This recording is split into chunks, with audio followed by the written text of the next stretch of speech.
बे समाव गोजान मोनाबिलि समनि साफ्रोमबो नैबे निउस चेनेल मिडिया नायगिरि साफ्रोमबो रायजो राजा नोंथांमोनखौ बरायनानै लाबाय।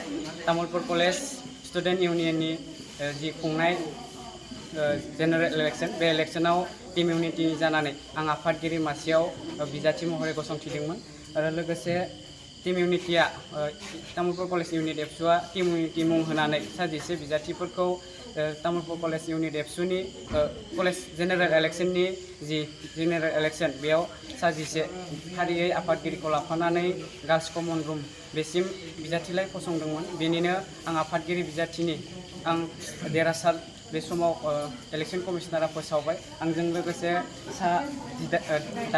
दाइन बिजाथिफोरा देरहासार जाबाय। बेनिनो जों दुखु फोरमायनांगोन जोंनि गाहाय नेहाथारि मासिनि बिजाथि बिथाङा खम भटनि गेजेराव जेननांबाय आरो बे समाव आंनि टीम इउनिटिनि साफ्रोमबो देरहानाय बिजाथिफोरखौ आं बे समाव बरायनानै लाबाय आरो जोंनि जि बेरेखा दोलोनि जि टीम इन्टिग्रिटिनि देरहासारनाय साफ्रोमबो बिजाथिफोरखौ बे समाव आं बरायनानै लाबाय आरो बिथांमोनखौ साबायखर बावबाय जिहेतु बिथांमोनाबो तामुलपुर कलेजनि जि जेनेरेल इलेक्शनाव बाहागो लाबाय।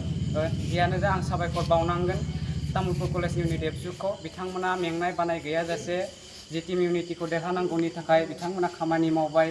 साबायखर बावनांगोन बे फरायसालिमायाव फरायनाय साफ्रोमबो फरायसा बिथांमोनखौ बिथांमोना गाव गावनि बेसेन गोसा भटखौ आंजों लोगोसे टीम इउनिटिनि सादाइन जि देरहासार बिजाथि बिथांमोननो होबाय। साबायखर बावनांगोन आंनि साफ्रोमबो लोगोफोरखौ जाय बिथांमोना आंनि थाखाय मेंनाय बानाय गैयाजासे बे जेनेरेल इलेक्शनाव टीम इउनिटिनि साफ्रोमबो बिजाथिखौ देरहानांगौनि थाखाय जिबायदि बिथांमोना खामानि मावबाय।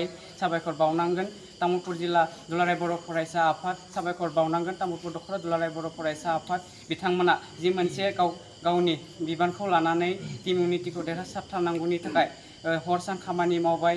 मेंनाय बानाय गैयालासेनो बिथांमोना खामानि मावबाय आरो उननि समाव बे फरायसालिमानि जि स्टुडेन्ट इउनियन बेनि जानानै फरायसालिमा जौगानांगौनि थाखाय साफ्रोमबो फरायसाखौ बे फरायसालियाव खौसेथि आरो गोजोनै खामानि मावलांनायाव साफ्रोमबो फरायसा बिथांमोननिफ्राय हेफाजाब मोनगोन आरो आसा खालामदों बे फरायसालिनि गोरायुंजों लोगोसे गुबुन गुबुन बिफाननि एसिस्टेन्ट प्रफेसर सार बिथांमोनाबो जोंखौ थुलुंगा हेफाजाब होगोन आरो जों जयै खामानि मावलांनायाव जाहाथे बिथांमोना थुलुंगा होयो बेखौ आसा फारिबाय आरो जोबथारनायाव बे फरायसालिमायाव फरायनाय साफ्रोमबो फरायसा लोगोफोरखौ साबायखर बावबाय जिहेतु बिथांमोना गाव गावनि बेसेन गोसा भटखौ जोंनो होनानै जोंनि टीम इउनिटिनि 9 बिजाथिफोरखौ देरहासार खालामबाय। एसेनोसै।